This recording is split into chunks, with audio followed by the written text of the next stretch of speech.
good evening to all of you. Adar, Abhinandan, Abhar. Namaskar, Adab, Sat Sri Akal. A very warm welcome to our Chief Guest, Shri Anish Yadav, Honorable District Commissioner, Sirsa. Dr. Rohtas Kumar, Deputy Civil Surgeon, Civil Hospital, Sirsa. Dr. Shamim Sharma, Managing Director, JCD Vidyapeeth, Sirsa. And all the respected doctors present here, Derek Bhaskar team, and all the principals, JCD Vidyapeeth, Sirsa, and all the members.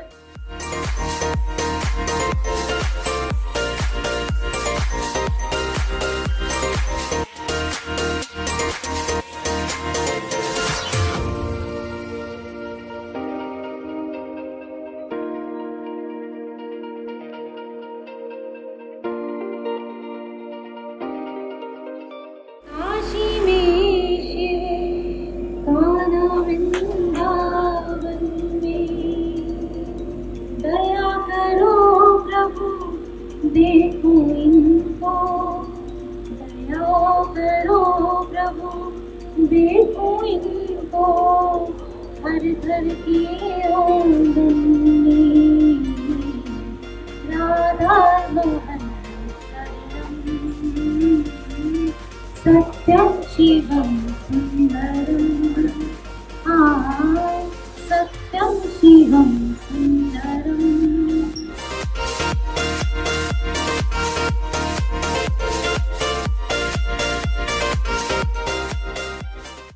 Saraswati नदी के किनारे और सरस्वती नदी से जुड़े पावन शहर सिरसा को प्रणाम करता हूँ और धन्यवाद व्यक्त करता हूँ जो इस पंडाल में सभी उपस्थित हैं। ये प्रोग्राम दरअसल कोई एक औपचारिकता या किसी परंपरा के तहत नहीं है। इस प्रोग्राम को आप एक पारिवारिक आयोजन के तौर पे लीजिएगा। बहुत दिनों से हमारे मन में था कि एक अनचाही पीड़ा पूरे देश में जो रही कोरोना की, और उसमें हम सब लोगों ने मिल करके उससे लड़ाई लड़ते हुए उस दूसरी लहर पर विजय पाई। तो हमारे मन में था कि इन योद्धाओं को किसी मंच पे बहुत गौरवान्वित लम्हों के साथ सम्मानित किया जाए।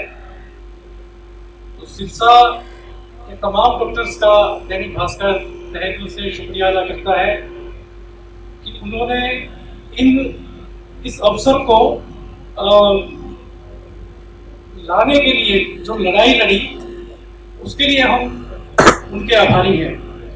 आभार व्यक्त करना चाहूँगा श्री अनीश यादव जी का, डिप्टी कमिश्नर सिरसा, कि जिन्होंने इस यादगार लम्हों को और यादगार बनाने के लिए बहुत कीमती समय निकाला। Guest of honour doctor Arpit Jain ji का, जो किसी कारणवश यहाँ नहीं आ पाए हैं। Doctor Manish Bansal, CMO civil hospital Sirsa, और doctor Shamim Sharma, managing director JCTV Sirsa. और इनके साथ साथ इन क्षणों को यादगार बनाने के लिए, इन लम्हों को यादगार बनाने के लिए जो भी हमारे साथी डॉक्टर्स, वॉलंटियर्स और जेसीडी का प्रशासन यहाँ मौजूद है, हम उन सब का बहुत तहे दिल से शुक्रिया अदा करते हैं। और जैसा कि मैंने कहा कि ये कार्यक्रम कोई औपचारिक या किसी परंपरा की कड़ी नहीं है, एक पारिवारिक आयोजन है जो हम लोगों के दिमाग में बहुत पहले से प्लान था, और उस प्लान को आप सभी लोगों ने क्रियान्वित करने के लिए जो बहुमूल्य समय और अपना सहयोग दिया, उनका हम आभार व्यक्त करते हैं।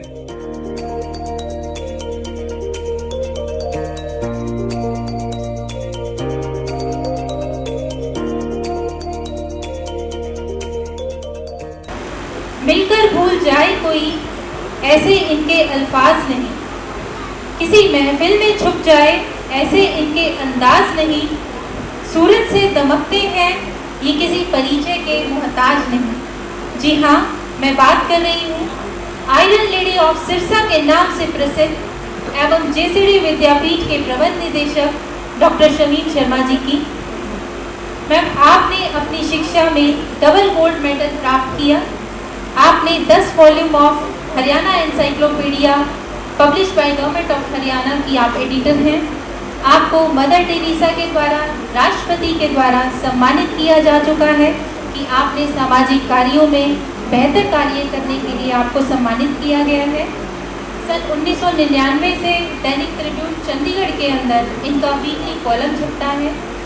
मैं बड़े आदर भाव के साथ डॉक्टर शमीम शर्मा जी को बुलाना चाहूँगी कि वो आए, अपनी तेजस्वी वाणी के साथ हमारा मार्गदर्शन करिए। जोरदार तालियों के साथ स्वागत किया जाए मैम का। आज के हमारे इस समारोह के मुख्य अतिथि हमारे जिले के जिलाधीश अनीश यादव जी, हमारे सीएमओ साहब, डिप्टी सीएमओ साहब, और खासतौर से पधारे हैं महेश वशिष्ठ और अजय पुरुषोत्तम जी अपनी पूरी टीम के साथ। नगर के बहुत ही मौजूद समर्पित योद्धा के रूप में दिन रात कार्यरत रहने वाले हमारे चिकित्सक बंधुओं, बहनों, हमारे फैकल्टी मेंबर्स, हमारे प्राचार्य साथी, अन्य उपस्थित जन, और बात अधूरी रह जाएगी अगर नाम नहीं लूंगी हमारे ब्यूरो चीफ सिरसा के जो भास्कर के इंचार्ज हैं मिस्टर कुलदीप शर्मा का। आप सबका विद्यापीठ परिवार की ओर से बहुत बहुत बहुत हार्दिक अभिनंदन है, बहुत स्वागत करते हैं। और डॉक्टर्स की क्योंकि बात है, डॉक्टर्स को सम्मानित करने के लिए कोई दिन मुकर्रर करना पड़ता है, अन्यथा वो समाज के सम्मान के भागीदार, वो सम्मान के हकदार हर दिन है, रोजाना है, हर पल है। मैं तो ये कहना चाहती हूँ। और उन्हीं की तरफ से चार पंक्तियां हैं कि मैंने मुल्कों की तरह लोगों के दिल जीते हैं, मेरी हुकूमत किसी तलवार की मोहताज नहीं है, लोग सीने से लगाए फिरते हैं मुझे, मेरी शोहरत किसी अखबार की मोहताज नहीं है, और हंसते चेहरों को देखकर हम खुश हो जाते हैं, मेरी खुशी किसी त्योहार की मोहताज नहीं है। ये डॉक्टर्स, न होली का पता है, न दिवाली का पता है, न तीज का पता है, न राखी का पता है, दिन रात जुटे रहते हैं। मैं अपनी बात की शुरुआत यहाँ से करना चाहता हूँ कि पूरी जिंदगी को अगर देखें तो चार मेन धुरी है हमारी जिंदगी। नंबर एक, जीवन देता है भगवान, जिसको आप अल्लाह भी कह सकते हैं, ईश्वर भी, या कुदरत भी कह सकते हैं, प्रकृति, जो चाहे कह लीजिए। लेकिन इन डॉक्टर्स ने भगवान की डोमेन में, उसके साम्राज्य में, उसके आधिपत्य में दखल दी है और अपना पांव एनक्रोचमेंट करते हुए वहां पर ले जाने की कोशिश की। आप कहेंगे कैसे? क्योंकि भगवान ने जिसको बांझ बना के भेजा, हमारे डॉक्टरों ने उनके घर में, उनकी गोदी में लाल धर दिए, उनके आंगन में फूल खिला दिए और किलकारियों के संगीत से पूरे घर को, आंगन प्रांगण को गुंजायमान कर दिया। तो ये भगवान के डोमेन में एक कदम रखने वाली बात है कि नहीं है? आप मेरी बात की हामी भरते हो कि नहीं भरते, आप खुद सोचते। जिसको कुदरत ने लंगड़ा लूला बना के भेजा, अंधा काना बना के भेजा, चश्मे लगा के सबको कुछ दिखा दिया, नकली अंगों के माध्यम से उनको चला दिया, उनको समर्थ सशक्त बना दिया। और दूसरा जो छोर है जीवन के बाद मृत्यु का, जो अंतिम छोर है, बीच के दो छोर की मैं बात अभी करती हूँ। अंतिम छोर मृत्यु का है, जिसको हम यमराज का बिंदु कह सकते हैं। यमराज की डोमेन में भी डॉक्टरों ने एनक्रोचमेंट किया, अनाधिकार चेष्टा की है, लेकिन उसके लिए बहुत बहुत बहुत प्रणाम आपको, बहुत नमन करते हुए हृदय से आपको। क्योंकि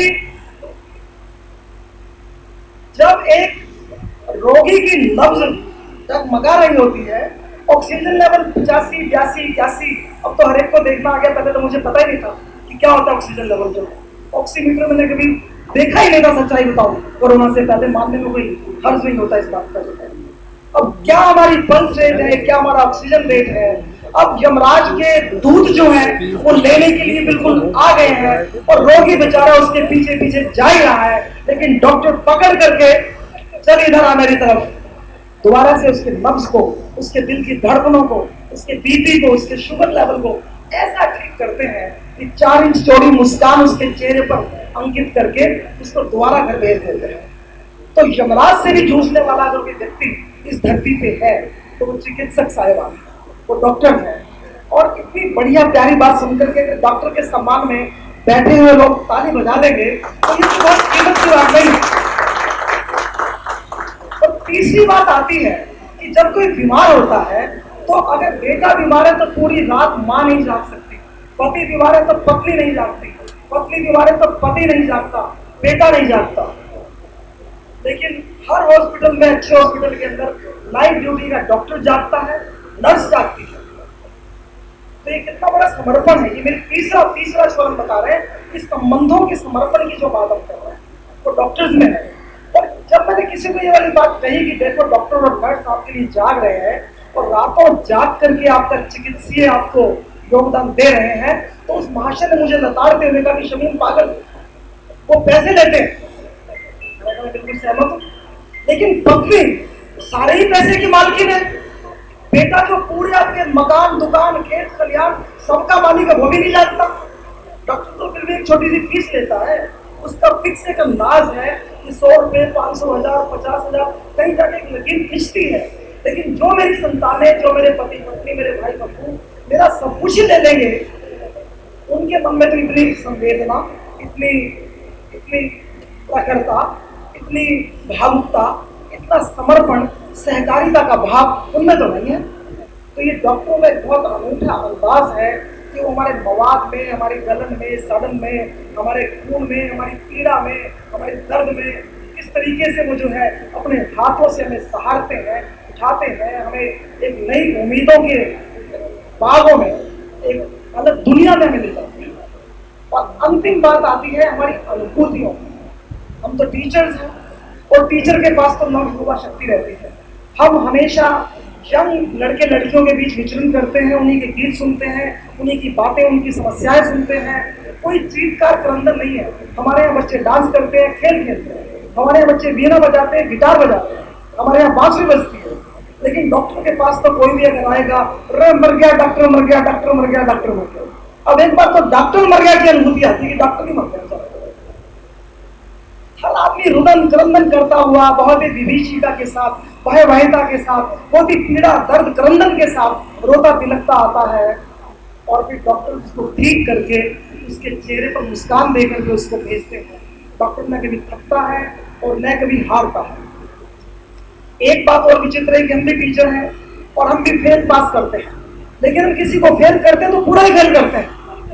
हम कहते हैं कि बच्चा जो बीएससी सेकेंड ईयर में फेल हो गया, लेकिन डॉक्टर धीरे धीरे फेल करते हैं। जिसका किडनी फेल हो गया, इसका हार्ट फेल हो गया, मतलब एक एक अंग तक फेल करते हैं। ये तो वही बात होगी कि जैसे किसी लड़के ने जाकर के अपनी प्रेयसी के पिता को कहा कि मैं आपकी लड़की का हाथ मांगना चाहता हूँ, तो लड़की का पिता बोला भी हाथ तो अकेला नहीं देता, अगर लेनी है तो पूरी ले ले। तो डॉक्टर जो है वो मुकम्मल तौर पे किसी को फेल नहीं होने देते, आखिर तक जद्दोजहद के साथ जूझते रहते हैं, लगे रहते हैं कि चलो भाई कोई अगर जो है कोई एक अंग रह भी गया तो बाकी अंगों से काम उसका चलाने के योग्य उसको जो है वो बना देते हैं। और आखिरी बात जो मैं यहाँ पर आपको कहना चाहती हूँ कि आजकल तीज त्योहारों के दिन है, तीज का त्योहार अभी गया है, 22 को राखी आने वाली है, फिर जन्माष्टमी आएगी, अभी हमने अपना राष्ट्रीय पर्व भी मनाया था, स्वाधीनता दिवस।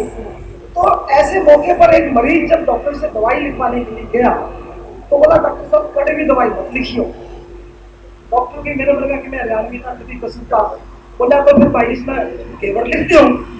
तो डॉक्टर भी अपने रोगियों के खूब मजे लेते हैं। और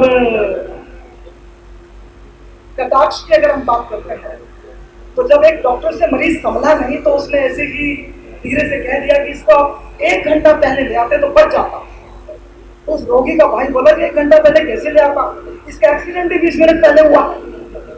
तो ये जुमले, ये बातें चलते रहते हैं। और मुझे याद आता है कि एक किस्सा, एक बार एक लेडी डॉक्टर बहुत देर तक काम करते करते थक गई तो वो लंच में 4 बजे खाना खाने के लिए गई। अभी गई थी, घर पहुंची होगी कि नर्स का फोन चला गया कि मैम जल्दी आओ, डिलीवरी का केस है। बोले 10 मिनट में आपको खाना खा के, बोले 10 मिनट के बाद तो नॉर्मल डिलीवरी हो जाएगी, फिर करोगे क्या आप आकर के। तो सिजेरियन का इतना प्रचलन जो चल पड़ा है या चला दिया गया है, तो मुझे ये बात कभी समझ में नहीं आएगी। और आखिरी बात मैं ये कहती हूँ कि डॉक्टरों का दायित्व बोध, उनका समर्पण भाव वो बहुत ही देर तुल्य है, उनको बहुत प्रणाम है।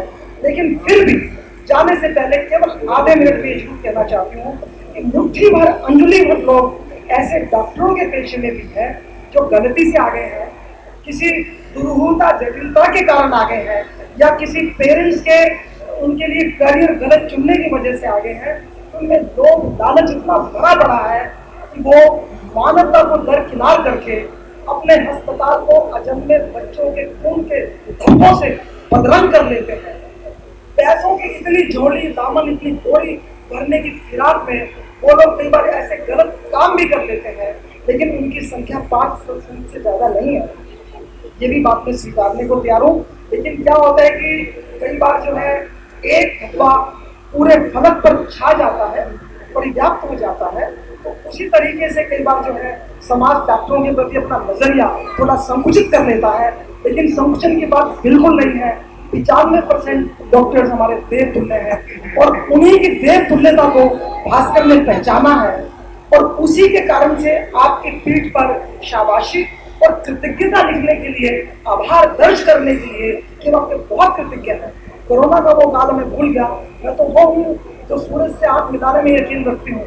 पीछे हुए मातम को मनाना मुझे ज्यादा नहीं आता है, क्योंकि अब दिन वो याद ही नहीं है कि ऑक्सीजन की कमी थी, रेमडेसिविर नहीं मिला था, ये हो गया था, वो हो गया था। रोने की उम्र हमेशा छोटी करनी चाहिए, और भास्कर ने आज उसी जहद को, उसी महकम को, कि हम आपकी सुवासिता को, आपकी सुगंधी को, आपकी कर्मठता को प्रणाम करते हुए, उसके प्रति पूरा जज्बा अपना दिखाते हुए, और भास्कर जैसी सूर्य की दमक आपके चेहरे पर हमेशा अंकित रहे, ये कामना करने के लिए आज हम यहाँ पर आपको देख करके बहुत प्रसन्न हुए हैं। और डीसी साहब पहली बार आए हैं, पहली बार आदमी तभी आता है जब बार बार उसको आना होता है, तो ये रास्ता हमने दिखा दिया आपको। सर, अनेक उत्सवों पे आपको हम आमंत्रित करेंगे, और सभी जनों का, उपस्थित जनों का एक बार फिर से बहुत बहुत अभिनंदन है, सत्कार करती हूँ। शुक्रिया। हे प्रभु रथ रोको, हे प्रभु रथ रोको, क्या प्रलय की तैयारी है? हे प्रभु रथ रोको, क्या प्रलय की तैयारी है? ये बिना शस्त्र का युद्ध है जो महाभारत से, ये बिना शस्त्र का युद्ध है जो महाभारत से। कितने परिचित, कितने अपने, आखिर क्यों चले गए? जिन हाथों में दौलत संबल, सब खून काल से चले गए। हे राघव माधव मृत्युंजय पिघलो, ये विनती हमारी है, ये बिना शस्त्र का युद्ध है जो महाभारत से। हरीश जी, शर्मा जी, आप सबका धन्यवाद करना चाहूँगा, स्वागत करना चाहूँगा जो आप लोगों ने मेरे को इन्वाइट करा कि आज संक्षिप्त और एक ऐसे फंक्शन के लिए जो उसको रिकॉग्नाइज कर रहे हैं, एक ऐसे प्रोफेशन को जो हमेशा रेप्यूटेड तो रहा है, और जो रिकॉग्निशन जो फ्रंट लाइन पर मिलनी चाहिए वो कभी शायद से मिली नहीं। हमेशा हम लोगों ने भी तैयारी करी, हम लोगों की कोशिश की कि अगर किसी बच्चे के 90% से अधिक मार्क्स आ रहे हैं, उसको यहाँ पर तो डॉक्टर बने या इंजीनियर बने, सभी की ख्वाहिश ही रहती है। तो पर लेकिन जब थोड़ा बड़े हुए तो फिर ये रहता है कि भाई ज़्यादा मनी का सोर्स कहाँ से है, कौन सा इनकम जनरेटिंग, कौन से कैसे प्रोफेशन है। सडनली ये कुछ हमारी दुविधाएं रहती हैं, बट डिस्पाइट दैट वो मेरे को लगता है कि जो रिकॉग्निशन शायद इस प्रोफेशन को मिलनी चाहिए थी।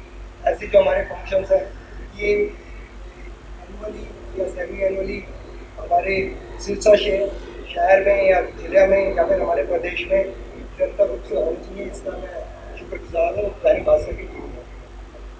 इसके अलावा Shamim Sharma madam, MD JCD विद्यापीठ, सभी प्रिंसिपल्स जो कॉलेजेस है हमारे JCD विद्यापीठ में, सभी डॉक्टर्स, आप सभी का स्वागत है अभिनंदन। देखिए, अभी जो लास्ट के जो 2 इयर्स हैं ये बड़े डिस्ट्रेसिंग टाइम्स रहे हैं सभी के लिए।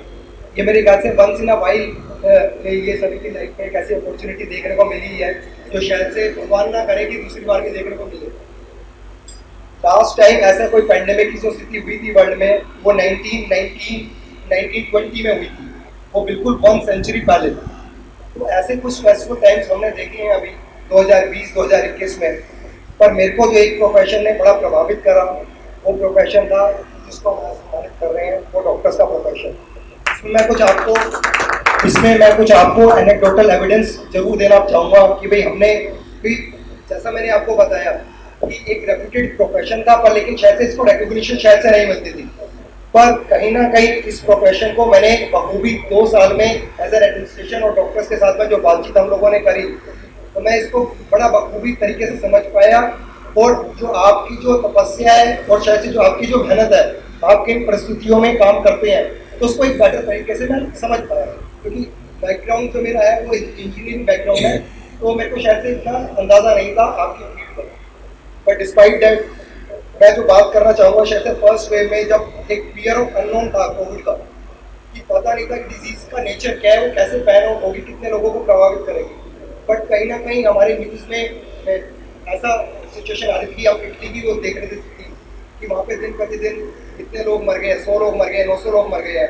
तो देयर वाज एन एप्रीहेंशन कि भाई अगर ये चीज़ इंडिया में होएगी, पैंडेमिक टाइप की स्थिति ऐसे होएगी, क्योंकि हमारी जो एडमिनिस्ट्रेटिव कैपेबिलिटीज़ भी है वो हमारे डेवलप नेशन से बात करेंगे, या हेल्थ फैसिलिटीज़ भी है, वो शायद से इतनी बढ़िया नहीं है अगर हम कंपेयर करेंगे अपने नेशन में। बट डिस्पाइट दैट उस टाइम पे मैं करनाल में पोस्टेड था, जैसे मैम ने बताया, एडिशनल डिप्टी कमिश्नर के तौर पे। तो हमारे पास जो बुनियादी चीज़ें थी, जो बेसिक जो नेसेसिटी चाहिए डॉक्टर को काम करने के लिए, वो उस टाइम पे क्या थी? एक तो या तो मास्क थे, N95 मास्क की शॉर्टेजेस थी, या PP किट्स की शॉर्टेजेस थी। तो वहाँ पे कल्पना चावला करके एक सरकारी कॉलेज है, गवर्नमेंट कॉलेज है, वहाँ पे मैंने डॉक्टर से बातचीत करी, भाई आप लोगों के पास में अगर ये नहीं है तो फिर आप कैसे करोगे? तो उन लोगों का जवाब क्या था कि डिस्पाइट दैट अगर हमारे पास आप जितना आप हमको प्रोक्योर करते हो सामान, तो उतना आप मेहनत करिए, बट अगर हमारे पास नहीं भी होगा, अगर कोई डॉक्टर पॉजिटिव भी हो गया, तो पॉजिटिव डॉक्टर को हम इस तरीके से ड्यूटी लगाएंगे कि वो कोविड पॉजिटिव वार्ड में काम करेगा। तो मतलब ये पॉजिटिव सोच है, एक नज़रिया है, एक जो डिफिकल्ट सर्कमस्टेंसेस में प्रॉब्लम सॉल्विंग जो चीज़ें होती हैं, जो किसी प्रोफेशन में जो मेरे को देखने में आई, और जहाँ पे डॉक्टरी प्रोफेशन में क्या किसी से लाइफ और डेथ वाली सिचुएशन नहीं होती, उसमें उसकी जान को भी खतरा है, अगर उस परिस्थितियों में काम करेगा, उसको वो गाली कुछ नहीं होगा। बट डिस्पाइट दैट डॉक्टर्स का ये जो जोश था, ये प्रोफेशनलिज्म था, इसको देख के हम लोगों को भी प्रेरणा मिली, और हम लोगों ने भी उनके साथ में जो भी हमारे जो भी डिफिकल्टीज थी उनको हमने कैटर करके फर्स्ट वेव को कहीं ना कहीं हमने संभाला, उस चीज़ को हम आगे बढ़े। तो जहाँ तक फिर सेकेंड वेव की बात आती है, सेकेंड वेव तो उसका भयानक रूप मेरे ख्याल से आप सभी लोगों ने देखा होगा। कहीं ना कहीं जो यहाँ पे अगर 50 लोग बैठे हैं इस ऑडिटोरियम में, तो कोई ना कोई व्यक्ति जानता होगा कि भाई शायद से किसी न किसी की जानकारी की मृत्यु सेकेंड वेव में जरूर हुई हो। बड़ा ही स्ट्रेसफुल टाइम था, खासकर जो स्ट्रेसफुल टाइम था 25 अप्रैल से 15 मई का 10 दिन थे, वो बड़े क्रिटिकल फेज थे। डॉक्टर सभी सब बैठे हैं, मेरे ख्याल से आपने शायद से ऐसा टाइम मेरे लाइफ में मैंने आप लोगों ने शायद से, मेरे को नहीं लगता कभी देखा होगा ऐसा टाइम। हमारे लिए भी बड़ा स्ट्रेसफुल टाइम था अगर मैं डिसीजन की बात करूँ। पर ऑक्सीजन का एक क्राइसिस था, आपने बखूबी इस चीज़ को दिखाया, अपनी जान की ना परवाह करते हुए आप लोगों ने जो फैसिलिटीज़ पता नहीं कितनी सैकड़ों करोड़ों जाने आपने बचाई अपनी ग्राउंड लेवल पे, अपनी जो सर्विसेज का निष्पादन करके। इसके अलावा लेकिन कहीं ना कहीं जैसे मैंने आपको बताया कि मैं इस प्रोफेशन से जुड़ा, तो ये तो आपकी पॉजिटिव चीज़ें हैं, मतलब जैसे मैडम ने भी बताया कि हम काफ़ी अच्छा काम कर रहे हैं, पर 95% जो मैं डॉक्टर से मिला, तो बिल्कुल मैडम की ऑब्जर्वेशन से मैं एग्री करता हूँ कि हमारे जो इंस्टीट्यूशन बने हैं वो बड़े एथिकल तरीके से काम कर रहे थे, पर 5% कुछ ऐसे हमारे इंस्टीट्यूशन थे शायद से वो कहीं ना कहीं आप उसको प्रॉफिटियरिंग बोल रहे हो, या फिर आप कुछ भी इसको शब्द बोल सकते हो, कहीं ना कहीं वो एथिक्स वाली चीज़ नहीं। पर देखो हमारा जो प्रोफेशन है, शायद से जो डॉक्टर्स का प्रोफेशन है, वो बाकी प्रोफेशन से क्यों अलग है? इस वाले प्रोफेशन में आपके पास कोई केस आता है तो वहाँ पे लाइफ और डेथ की बात होती है, बाकी प्रोफेशन में ऐसा नहीं है। अगर मैं इंजीनियरिंग की बात करूँ तो मैंने सड़क बना दी, सड़क मैं बहुत अच्छी भी बना दूंगा तो उससे, और घटिया भी बना दूंगा, घटिया से घटिया भी बना दूंगा, तो उससे मेरे ख्याल से किसी इंसान की जान नहीं जाएगी। बट लेकिन आपका प्रोफेशन ऐसा है कि आपने कहीं पे भी 1% 5% भी थोड़ा डिली डैली हो गया तो शायद से किसी ना किसी पेशेंट की जान जा सकती है। तो you have to be attentive at all times. आपको आपका जो प्रोफेशनलिज्म है वो बड़ा, उसकी हम रिस्पेक्ट करते हैं, बड़ा सैल्यूट करते हैं, पर कहीं ना कहीं हम सभी लोगों को अभी एज ए कम्युनिटी हम बात कर रहे हैं, आगे आने वाली भी जो वेव्स हैं, तो जैसा कि ICMR की स्टडीज़ बता रही है, तो हम उसको मद्देनजर रखते हुए आप सभी लोगों का हमको फिर से सहायता चाहिए होगी, चाहे वो इन टर्म्स ऑफ हमारी ऑक्सीजन जो सप्लाई है किसी हॉस्पिटल में उसकी ऑगमेंटेशन के लिए, चाहे हमारा जो स्टाफ है उसको हम कैसे इंक्रीज कर पाएंगे, उसके कैसे बैकअप प्लान्स रहे, और जहाँ तक बात कह रहे हैं कि थर्ड वेव में कि हमारा जो बच्चों को अगर प्रभावित करेगा तो उनके लिए क्या इक्विपमेंट चाहिए, उसकी हम कैसे इन्वेंट्री मैनेजमेंट करें, कैसे हम बाकी सामान को हमसे कैसे स्टोर में अपना रख दें और उस चीज़ को ताकि तो जरूरत पड़ने में वो चीज़ कहीं उपलब्ध ना हो तो हमारे पास इन्वेंट्री हो, ताकि हमारे पास कोई पेशेंट आए तो पेशेंट को हम टाइमली कैटर कर पाएँ। बस इसी में बात आप सभी को बोलना चाहूँगा और मैं आप सभी को इस पोडियम के माध्यम से सभी को फिर से थैंक्स बोलना चाहूँगा कि आप लोगों ने दिन रात 24/7 अपनी ड्यूटीज का निर्वहन आगे से पहले भी करते थे।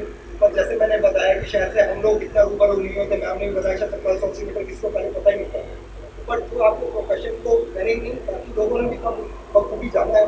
तो इस चीज़ में मैं आप लोगों से आगे के लिए भी मैं यही अपेक्षा करता हूँ कि जिस हिसाब से हमने फर्स्ट और सेकेंड वेव में या फिर पहले भी हम मेहनत करते रहे हैं उसके हिसाब से हम आगे भी इसमें कार्यरत रहेंगे। आप सभी का धन्यवाद।